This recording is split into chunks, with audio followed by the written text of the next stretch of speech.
بسم اللہ الرحمن الرحیم۔ دنیا میں سب سے پیارا رشتہ ماں کا ہے، جو بہت سی مشکلات کو خود برداشت کر کے اپنی اولاد کو سکھ پہنچاتی ہے۔ ماں کا غصہ وقتی ہوتا ہے، ماں کی عزت کرنے سے اللہ تعالیٰ خوش ہوتا ہے۔ اولاد اپنی ماں کے حقوق کی ادائیگی کی خاطر کتنے ہی سخت اور مشقت والے کام کیوں نہ کرے، وہ اس کا حق ادا نہیں کر سکتا۔ چند بچوں کو پالا تھا ایک ماں نے جتن سے، ممتا کا صلہ پھر بھی ضعیفی میں نہ پائی، ہر چیز تو تقسیم ہوئی باپ کے مرتے ہی، ایک ماں تھی جو حصے میں کسی کے نہ آئی۔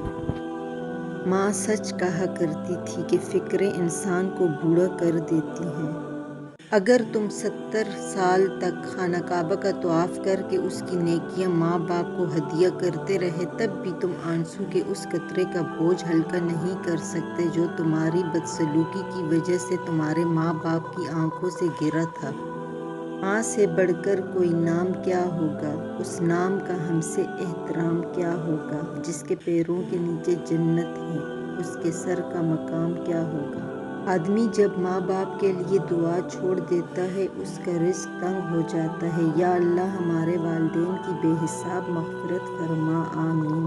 کبھی وہ روٹھ جاتی ہے، کبھی وہ پیار کرتی ہے، محبت اس طرح مجھ کو ہزاروں بار کرتی ہے، سلا کر گود میں اپنا اڑاتی ہے مجھے آنچل، وہ میری ماں ہے جو مجھ سے بہت ہی پیار کرتی ہے۔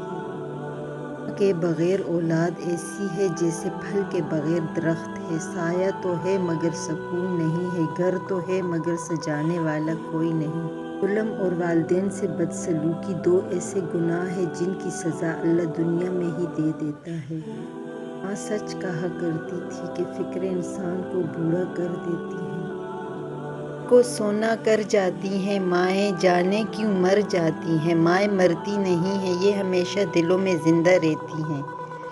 ہر خوشی اور غم کے موقع پر دل میں یاد بن کر یا آنکھ میں آنسو بن کر جیتی ہیں، مائیں کبھی نہیں مرتی۔ سناٹا سا چھا گیا بٹوارے کے قصے میں، پوچھا جب ماں نے میں ہوں کس کے حصے میں۔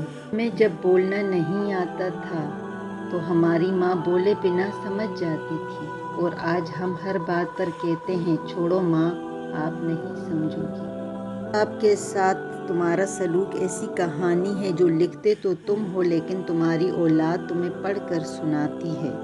ہر کامیاب شخص کے پیچھے اس کی ماں کی دعا ہوتی ہے۔ ماں ایک ایسی بینک ہے جہاں آپ ہر احساس اور دکھ کو جمع کر سکتے ہیں۔ ماں سب کی جگہ لے سکتی ہے لیکن ماں کی جگہ کوئی نہیں لے سکتا۔ ماں کے پاس جا کر بیٹھ جایا کرو، کیونکہ ماں کے ساتھ گزرا ہوا وقت قیامت کے دن نجات کا باعث بنے گا۔ آج امی جان کی بہت یاد آ رہی ہے، یا اللہ میری امی جان کو جنت الفردوس عطا فرما، آمین۔ مشکل کاموں میں ایک مشکل کام ماں کے بغیر جینا ہے۔ بعض رشتوں کا نعم البدل نہیں ملتا۔ ماں کے لیے سب کچھ چھوڑ دینا، لیکن سب کے لیے ماں کو مت چھوڑنا، کیونکہ جب ماں روتی ہے تو فرشتوں کو بھی رونا آ جاتا ہے۔ کہ جو قریب ہوتے ہیں دشمن بھی ان کے حبیب ہوتے ہیں۔ ماں جن کے پاس ہوتی ہے وہ لوگ کہاں غریب ہوتے ہیں، ماں جن کی زندہ ہوتی ہے وہ بہت خوش نصیب ہوتے ہیں۔ زندگی میں دو شخصیتوں کا بہت خیال رکھنا، ایک وہ جس نے تمہاری جیت کے لیے سب کچھ ہار دیا یعنی تمہارا باپ، اور ایک وہ جس کی دعاؤں سے تم سب کچھ جیت گئے، تمہاری ماں۔ حضرت علی رضی اللہ تعالیٰ عنہ فرماتے ہیں جب تک تمہاری ماں کے ہونٹ تمہارے لیے دعا کے لیے ہل رہے ہیں تو تم دنیا کے امیر ترین انسان ہو۔